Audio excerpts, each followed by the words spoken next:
Hey guys, welcome back to Loft Sports. I'm Tyler. I'm Seth. We're going to be looking at the Week 11 recap for the college football season. Some huge storylines coming off this weekend.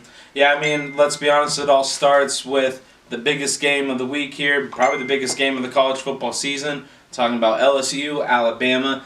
LSU's able to finally knock off Bama at Bryant-Denny in a game that was a lot closer in the end than it probably actually was. LSU came out on fire. I can't remember the last time an Alabama team was going into halftime down 20 at home since Saban's really had this thing going. Burrow was excellent, probably solidified himself as the Heisman frontrunner. I think it's officially his to lose at this point. And really this season seems like it's LSU's to lose, and it seems like them and Ohio State are just on a collision course with each other. Yeah, I was really surprised. I knew LSU could play with Alabama. I was totally wrong in my prediction. I thought this would be the game Alabama kind of redefines themselves as the top dog. LSU's for real. Now, they almost let it slip through their fingers a little bit in the second half. But, man, this offense, these receivers, it's everything is advertised. LSU's the best team in the country, them and Ohio State. Ohio State had a good weekend, too, but they didn't play a team of Alabama's caliber. Is Alabama finished? You know, when we're saying finish, are they finished for this year? I think so. I think the way that was, because it wasn't just a back-and-forth game. The fact that they were down by so much at half, it's almost like you leave the game and LSU is almost kind of has a little bit of a stain on them. Like, why couldn't they really, really finish it off? Is that still a question mark on them? But, I mean, it is Alabama, so that might be a little getting carried away there. But still, down 20 at home at halftime, I just think in the committee's eyes, that's going to matter. Even though it is Alabama and it is Nick Saban, that's going to matter, I think, in the end. So are they done?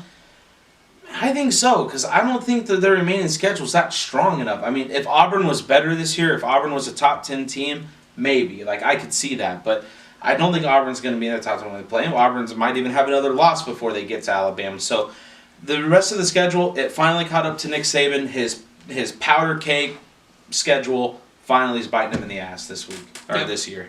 All right, Minnesota, monster win for the Golden Gophers over Penn State.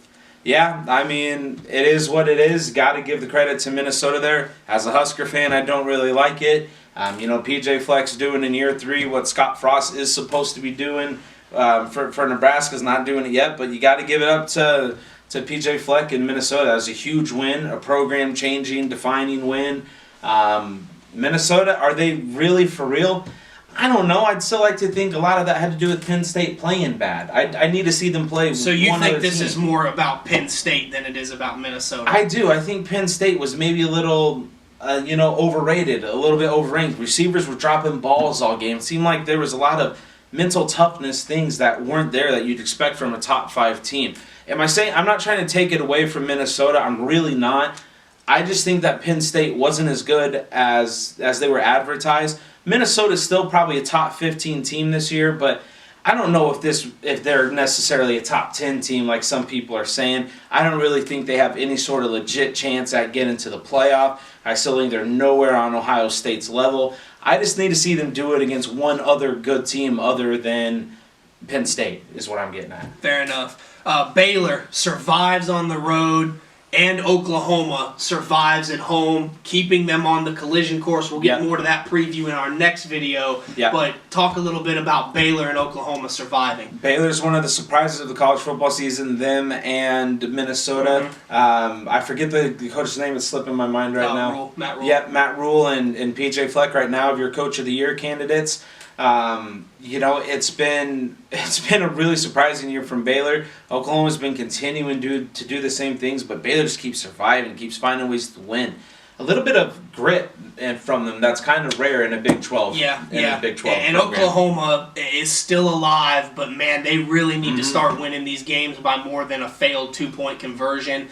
They're living on the edge right now, and I don't know that squeaking by these average Big 12 teams by 1 point is going to be enough, given all that's ahead of them to get back in the race for the playoff. I still think there's an avenue for Oklahoma, but it's closing quickly. And then lastly, Wisconsin wins a de facto elimination game in the Big Ten West over Iowa. Yep, kind of setting that collision course between Wisconsin and Minnesota for, who's going to Indy, really. Yep. We're getting towards that point. Wisconsin with a big win over, I don't necessarily know how much of a rivalry it really is, but it's always a very important game in the standings in the Big Ten. They survive, and they got a favorable schedule here to finish out the year. So we look at the top teams: Ohio State, LSU, Clemson should move up to 3 given what happened. Yep. Georgia will be in there, Probably. and then you've got a couple of surprise teams in Minnesota and Baylor, and then you've got all these one-loss teams: Bama, Oregon, Oklahoma, and Utah.